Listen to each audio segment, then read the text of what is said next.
We will be seeing Last Ditch Effort versus Nonfiction next, which is going to be a very exciting set. But what is your favorite thing about the venue so far, about your experiences? Um, so far, I've liked the fact that the hotel rooms are actually ones that I could sleep in peacefully. Yeah, I did hear complaints about the previous venues having very thin walls, and so hearing Smash players playing Smash until 2 a.m. Well, I myself was up until 2 a.m. the first night. Yeah, I haven't heard any players playing Smash. I haven't heard anything. It's been very quiet. It's been very nice. I've been able to sleep very easy. I think my favorite experiences so far have been everybody gathering around the fire in the evenings. Oh There's yeah. a fire pit outside, and it's just so lovely. Even though it's windy, so sometimes it feels like you're on fire. But just having all the gamers are like sitting in a square around this fire, just talking about whatever's on their mind, whether that's captainship or TOing or popping off or their plans for Splatoon 3. Just everybody coming together and talking about the game in person. It's so much different than like being on VC with someone and Oh just yeah. and just spitballing comp ideas and whatnot. But like actually being able to look at somebody in the eyes and be like, listen, I think Luigi's Mansion is going to be busted in Splatoon 3. Like that's legitimately an awesome thing. Absolutely. I mean, I think there is an atmosphere in LANs and these types of events that you just don't get anywhere else. Yeah. I mean, like you said, that experience we get from sitting right next to the fire pit, because I was there last night as well. There are just some like, those are just the types of conversations that you have at like a house party at like 12 a.m. where you're just kind of like thinking about life, stuff Yeah. like that. But man, that is an incredible experience. I'm certainly gonna miss it. Yeah, the thing is like it's a house party, right? But at what house party do you get to sit there and talk about Splatoon? Like Exactly. like no other situation have I ever been in where I could just look at somebody and just talk about the game. Like just about the game, which obviously everybody here is here to play the game and talk about the game. But really, like there is nothing like it. I mean that. Exactly, and as we start to head into our second set, which is going to be Last Ditch Effort versus Nonfiction, we do see some familiar faces from both sides. Of course, you've got Silly and Froggy, Pick Pickles and Len. Nonfiction, Chino, Payne, Splat Smash, and some guy named Popgun, which we may Do you have know heard who of. he is? Not really. I've never No. heard of him. Never. Must be new to the scene. I've never heard of Pop Gun in my life. But yeah, absolutely. Both sides have some recognizable names. Both sides also with a lot of experience behind them, both as individuals and also as established team, or not as established teams, but also as like a kind of pickup, kind of like they have that synergy between them. They have that kind of experience playing with each other, and combined with that individual talent, we could very well see a repeat of what we saw in the first set with Crab and Kingmaker. We could see a very evenly matched matchup. All right, so we're having a little bit of a technical difficulty here. We're having a few more issues on our set, so we're gonna start taking a little bit long. Play Low Ink! Yeah! We see you, Pumpkin! Yeah, if you don't know, a lot of our talent this weekend, and especially on the production side, this section of the event is being run by IPL. So if you are eligible, play Low Ink. If you are not eligible for Low Ink, tune into Low Ink and gas it because it is so important. And so many fresh talent consistently comes out of Low Ink. I will say, blob bias. But we do have Frappy on the side of Last Ditch Effort. I almost called them LDE because I'm so used to that. Who is playing blob, so you know me and some blob. I will say the land blob does hit different. Like it feels substantially different. Absolutely. Just playing in lands all together, it just gives you get that little, not only you get the reassurance that everyone's going to be on the same connection, we don't get to see any of that pesky lag that we often experience, but a lot less input delay, a lot more just like natural reaction, and just like able to do exactly what you want to do and exactly when you do it. And yeah, that's absolutely like something I was looking forward to heading over here. Like when you dodge a bomb, you actually dodge the bomb. It's crazy. It's crazy. I was always told like the difference transitioning to a LAN environment from online is dramatic. Yeah. I had no idea it would feel so dramatic. This is my first time playing in a LAN, and the difference is extremely substantial. It does make a difference. Shots are cleaner. Jumping from ledge to ledge is cleaner. It's faster. If you've never played in a LAN, I can't recommend it more. If this game is your passion, get to one, because it will just really show you what Splatoon can be in a competitive environment. And just having everybody together, just popping off. We got the Smashers screaming over there, but like, it's such an amazing thing. Yeah. Don't worry, it's not just them popping off about Smash, it's also them popping off about Low Wink and the fact that they get to play at a LAN. So Yeah. definitely consider playing in Low Wink if you're eligible. If not, tune in. They could use all the help that they can get, because Low Wink, again, it's one of those big tournaments, especially for low-level teams trying to make their way out, trying to make an impact in the comp community. So there's always one thing I always say about Low Wink is that there's always a surprise. There's always a team that comes out of nowhere and just barrels through alpha bracket, gets themselves into finals, and sometimes wins it. So there's always a surprise. There's always established teams there, that are just like willing to make such dominant plays, making big alpha bracket runs. So definitely tune in. Definitely come play if you're eligible. It's one of a kind, especially for low level. I will say one of my favorite things about LAN so far is just the mental. Whoever gets up on that stage and is feeling more themselves is going to win. And just that confidence of, like, I'm better. I'm here to play the game. I think it makes such a difference compared to online. Just because online there are so many factors that are out of your control. In any given situation, lag, tick rate, how far ping, how far an opponent is from you in the real world. That does make a difference in an online environment. But here you're close to your teammates. You can feel their energy. You can look at your opponent in the eyes and just pop off. You can look at your teammates and be like, "I got you, fam." Like, it's so substantially different, and it's such a genuine joy to be around. Popgun, what are you doing? Oh, we're having Popgun's beating someone up. Popgun is beating up JPEG with a poster. You are going to play Low Wink, is what he said to JPEG. He said, "You're going to play in Low Wink, or I will beat you with the sign." I don't even think JPEG is Low Wink eligible. Well, I guess he's eligible now. I will say JPEG has been going around all weekend. Like, obviously there are players who are banned from Low Wink for tournament results outside of Low Wink. Or maybe they were banned from Low Wink before Low Wink was even called Low Wink, back when it was called Young Ink. JPEG has been going around handing out ban certificates this weekend. It's been really funny. I'm sure some of you have seen the pictures on Twitter. It's been really funny. It's a serious meme. No, I have to imagine how they come across that. Like, imagine JPEG just coming to your hotel room at like an odd number, and as you can see at the left of the screen there, actually it gets cut off, but there was a little bit of a sussy character going around. But but as I was saying, I can imagine JPEG just coming up to your room, handing you a certificate, just says, "Hey, congratulations, you're banned from Low Wink." Even though you've been banned for years. Yeah. But here's a piece of paper proving it. No, it's honestly very funny. A lot of it's been happening in the lobby, which is a very, very large lobby, honestly. People just meeting anywhere and everywhere. You'll go to the arcade, you'll bump into some players and vibe with them. Go to the pool, vibe. Just down the hall, vibe. Meeting so many fantastic gamers has been absolutely surreal. Meeting you and my other fellow co-commentators, and just seeing the passion that everybody has in the game and is carrying forward and carrying the scene in Splatoon 3. It's very exciting, honestly. Absolutely. It's even more exciting just watching some of the younger players come in. Because we witness, like, because we get so much younger players, we also get older players, so we're basically witnessing the past, present, and the future of this comp scene. So I definitely think this scene has a bright future. And speaking of the future, we do have this next set coming up for you.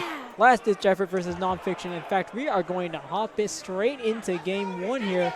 It's going to be Clam Blitz on Piranha Pit. No, Splat Zones on Piranha Pit It appears that I have misspelled Splat Zones with Clam Blitz. Ooh, we have a blaster coming out. Oh my goodness, from LDE. That's going to be very, very useful in terms of camping those ledges and keeping the members of Nonfiction from dropping. They are going to have to deal with that Hydra in the hands of Popgun now on that right side, getting pressure onto the zone. That armor coming out very quickly. Nonfiction running a double armor comp, which is going to, is going to enable significant stalling and is really going to cripple that poor blaster, honestly.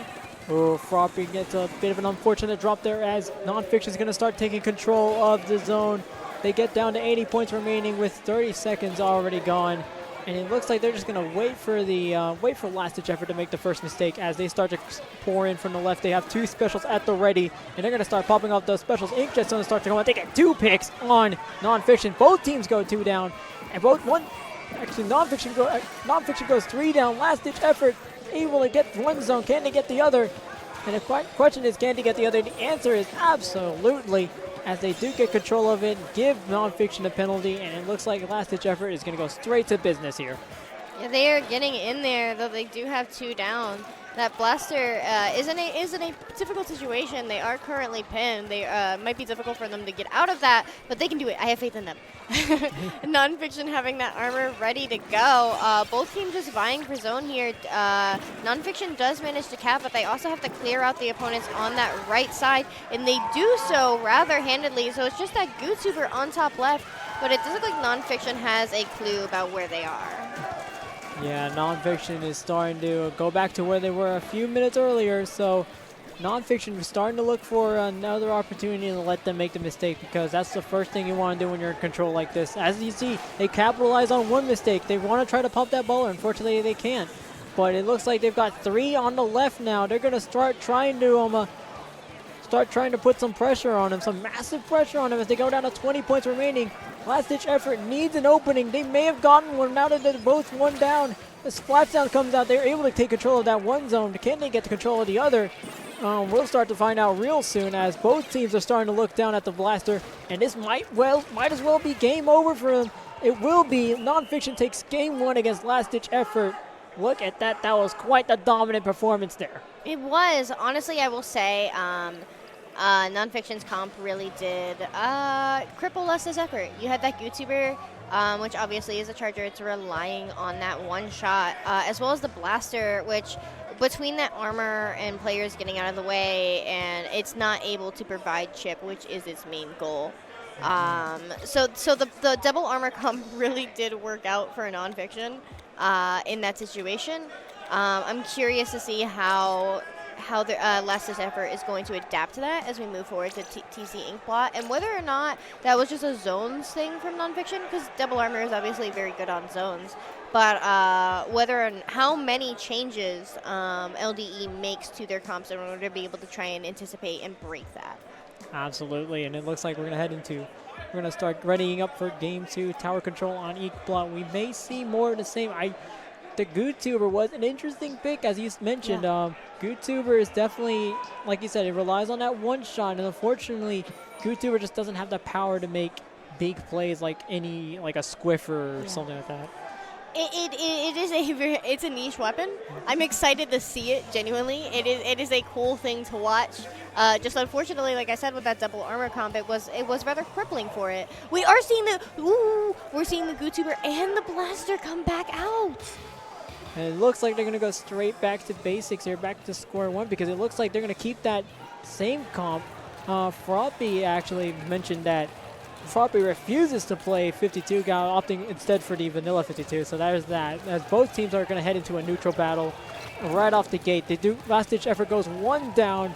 And actually both sides go 1 down, so it's going to be up to both teams to see which one can find an opening. They do go 2 down. Smash now trying to find another pick as they do get surrounded.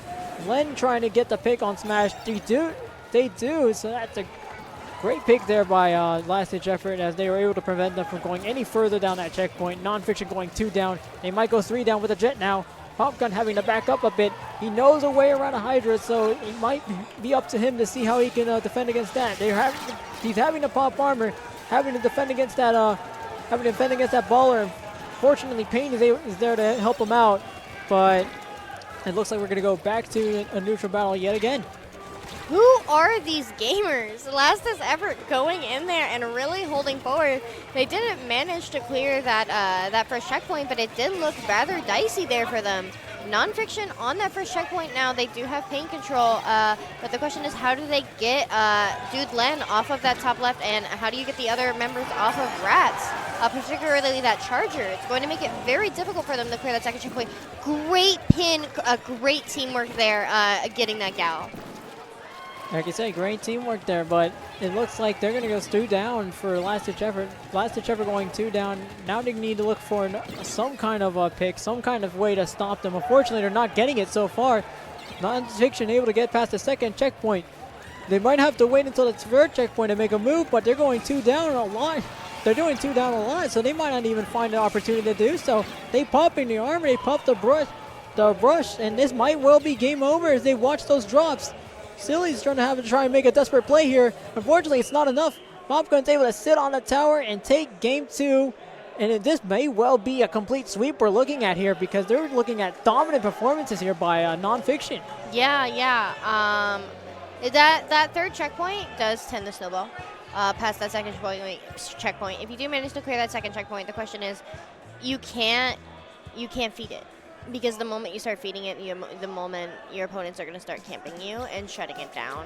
And that's what happened. I did feel like LDE got a little bit distracted in there and going for picks that weren't relevant to controlling objective. And that's the thing with TC Inkling in particular as a map mode, is you have to be careful, you have to be cautious, and you have to go in together, because with the moment one of you goes down, it's going to be much more difficult for the remaining 3 members of your team to put up any sort of defense. Exactly. You don't want to feed, or you don't want to drop in and feed in to it, because your team cannot afford to lose more than they should be losing, and that's absolutely. I think unfortunately that's one thing we saw, especially at the end there. They're trying to make some desperation plays, but unfortunately it didn't come to much, as Nonfiction was able to clean that up. So heading into game 3, Rainmaker on Snapper now. What can we expect to see here? A bomb rush of some sort. I do think the Blaster, despite being in Blaster, it does tend to have difficulty on Rainmaker. I do think the Blaster can do well in terms of controlling the space across cut and electrical and shutting that down. And any sort of funny business that may happen between, hey, we're pushing left, but oh no, now we're going to cut near street. I do think the Blaster could be effective in shutting that down. And also peeking into window once teams get past that 30 remaining points, applying chip damage so that way your teammates can work up. I'm curious about the comps the rest of the team are going to bring as well, and whether or not we'll continue to see that custom goo, or whether or not we'll see V-goo, because as we like to make fun of Splashdown, it could still be very useful in terms of getting those pops, and I do think that is a V-goo. Am I imagining that? Yes, it is. There we go. And in the interesting picks here by Nonfiction, Popgun actually opting for the T-Tech, and they're also opting for the Bamboo and not K-Pro. And we see most of the same from last-ditch effort. I think most of what we saw earlier. So there goes the Bamboo from Chino. They do get one pick on last-ditch effort. Can they get some more picks? They do. Oh, one goes down on Nonfiction. It's going to be up to the Carbon Roller to see what they can do. They're going to try to go for some kind of flank here, try to go behind them, see if they can get something going on, but it looks like they're going to be running too fast for it. They're able to just cruise down into 40 points remaining, 50 points remaining, 40 points remaining, 30. Oh my goodness, it could be a wipe. Oh my goodness. My gosh. Wow. Yeah, that Rainmaker path was completely painted forward for that handler. They knew exactly where they needed to go. No doubt their teammates were calling it out. Go here, go here, go here. And they did it. And getting it down to 8 points remaining, I mean, if I was LDE, I would be sweating at that. They do have to figure out how to get Nonfiction out of their hair and how to get control of that hill back, because otherwise, Nonfiction's just going to keep shoving it down their throat. Yeah, and as we say, that last-ditch effort has 2 specials at the ready. They've already used one on the bomb rush. They're going to try to clear out the street, try to clear out a path for Pickles here. Unfortunately, they are going to get missiled soon. So there goes the missiles. They're able to survive, though. They're able to get a pick, actually, on Nonfiction. So they're definitely going to try to look for a pick here, try to see if they can get something going on. Pickles trying to cruise into it. Both teams down 1. Froppy's going to try to go in, make some plays in. Oh, my gosh. Unfortunately, they aren't even going to do much because they're 3 down. Chino with a pick. able to make some like great defensive plays there to stop what could have been a a game-winning push. Yeah, absolutely. That did look very, very sweaty there for Nonfiction. LDE was going in. And they have shown that they can go in. So now Nonfiction's going to have to ask themselves, how do we prevent that from happening again? Because the next time, they might not have a player there right there to stop it. LDE does look like they're trying to go for that pop, but they do get it. The remaining members of Nonfiction, they're all in their street, right? They're all looking in the same path. It does look like players are rotating now, trying to shut down that leftward push for last ditch effort, which is good. You do want to see that because now their firepower is spread out. But once again, it does look like they're all clumped up on that left area. All right, and it looks like Big Pickles is gonna look for some kind of an opening here, and they do. They are able to sneak it over sneak over past the left field. They are able to get a pick here. Both of them, Froppy and the other Slayer, trying to do some heavy lifting. Unfortunately, they're going to go 2 down. They need to find a new approach here, as Nonfiction is going to start to try to get their number here, start trying to get them locked down. Unfortunately, they're not going to be able to do much from left hill, as Popgun and Smash are going to try to look for a way to sneak in past Rainmaker, try to get that pick going. Unfortunately, last ditch effort not able to do much from here. Like I said, they were just locked down from there. Actually, they're able to push a little bit, but they have so little time remaining. 10 seconds left on the clock. Can they try to make something happen from here? 6, 5, 4, and they might be able to sneak something in. Froppy's having to pop the ball and trying to get something going. Unfortunately, they're not able to get anything going. Oh my goodness, Silly able to sneak in some picks as well. But that's not going to be enough, as they're both able to stop the push, and it looks like Nonfiction is going to have to find a response to all these pushes that Last Ditch Effort's making. Yeah, they're absolutely getting in there, and the Rainmaker made a very smart decision in terms of, okay, well, they're shutting down the hill, I'm going to push through street. And they did get all the way up in there, which is fantastic. We do see that Blaster poking forward, 2 down on the side of Nonfiction as they pick up that Rainmaker, and they are going to be able to start gunning for it. They do have time for a repop, but they do need to get it in there and dive forward because they can't run out of time. 48 seconds on the Rainmaker, 56 on the general game. It's time for them to get going and get as many points on the board as possible. Yeah, Last Ditch Effort looking to make this a 2-1 here, as Big Pickles is getting themselves in a bit of a pickle, ironically. So both teams going 1 down. Both teams trying to look for some kind of opening, trying to pick at each other, trying to see if they can get something going to where they can stop the other. But it looks like the Nonfiction is able to get a pick on, Last Ditch Effort is able to get a pick on Nonfiction, and as I say that, Nonfiction gets a pick on Last Ditch Effort. Both teams looking for some kind of opening. The clock's going to run out soon on the Rainmakers, so they definitely need to make a play here. They're running out of time, but can they get... Oh my goodness, one goes down to the bomb. They're not going to find a time to do it. They get the Booyah to push it back. Unfortunately, not able to do much. They're just going to dance around in a dance of death, and that might well be game over for Last Ditch Effort. Nonfiction might be able to take this from here. Yes, they do. Nonfiction wins 3-0 against Last Ditch Effort. They do. They take the set. Nice little celebration there from Nonfiction on stage. Last Ditch Effort, we did see the Rainmaker handlers spinning in circles. They knew it was time, and it's just so difficult to get that Rainmaker off of top mid when it does reset. Hence the importance of dying forward. That way your teammates can go for a repop and still have objective where they want it to be. If the Rainmaker had died where it was in the end, I do think Last Ditch Effort could have gone in for a repop. But regardless, a good set, and very excited to see some happy gamers.